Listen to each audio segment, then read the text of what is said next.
Sebagai saksi sejarah perkembangan dunia penerbangan, Ikatan Pilot Alumni Curug atau IAPC 1952 meluncurkan 3 buku berjudul Menembus Langit Bersama Garuda, Last Flight, dan Miracle of Flight. Dalam masing-masing buku tertulis berbagai perjalanan hidup di dunia penerbangan. 3 buku berjudul Menembus Langit Bersama Garuda ditulis oleh Kapten Stefanus, The Last Flight oleh Kapten Hanafi Harlim, dan juga The Miracle of Flight oleh Kapten Abdul Rozak, pelaku sejarah maskapai Garuda yang mendarat darurat di Sungai Bengawan Solo. Buku karya pilot diluncurkan ke masyarakat. Buku ini membahas tentang perjuangan seorang pilot yang tak pernah mengenal menyerah dalam hidup.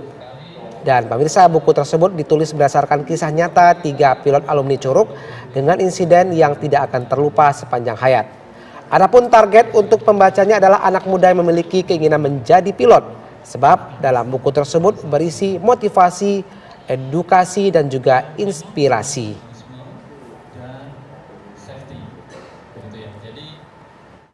Disarankan oleh mantan KSAU Bapak Marskal Capi Hakim bahwa semua pilot itu punya pengalaman dan bisa menulis.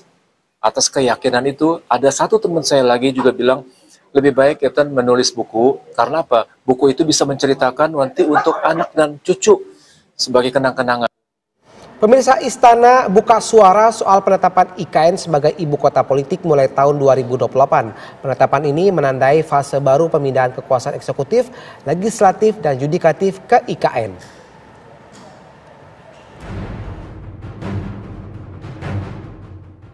Penetapan IKN sebagai ibu kota politik mulai tahun 2028 menandai fase baru pemindahan kekuasaan eksekutif, legislatif, dan yudikatif. Penetapan IKN sebagai ibu kota politik bukan berarti akan ada perbedaan antara ibu kota politik, ekonomi, ataupun budaya. Istilah IKN difungsikan sebagai ibu kota politik adalah penekanan agar fasilitas 3 pilar utama kenegaraan harus tersedia, yaitu eksekutif, legislatif, dan yudikatif. Kepala Staf Kepresidenan Kodari menyampaikan, Presiden Prabowo telah menetapkan target agar pada 2028 seluruh fasilitas bagi ketiga lembaga tersebut sudah rampung. Intinya begini, kalau mau difungsikan sebagai pusat pemerintahan, sebagai ibu kota, maka 3 lembaga yang merupakan pilar kenegaraan, apa aja tuh? Eksekutif, legislatif, dan yudikatif itu sudah harus ada fasilitasnya.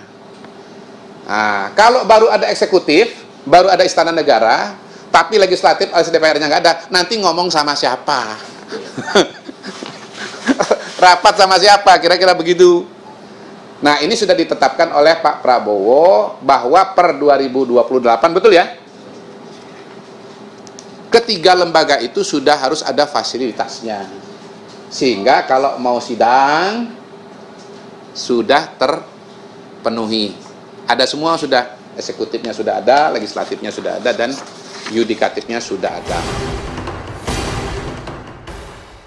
Sebelumnya Presiden Prabowo Subianto telah mengeluarkan Peraturan Presiden Nomor 79 Tahun 2025 tentang pemuktahiran rencana kerja pemerintah tahun 2025 yang diundangkan pada 30 Juni 2025. Dalam aturan itu disebutkan, IKN akan resmi berfungsi sebagai ibu kota politik mulai 2028. Dari Jakarta, Fatimah Albar, Budiman, TV One, mengabarkan.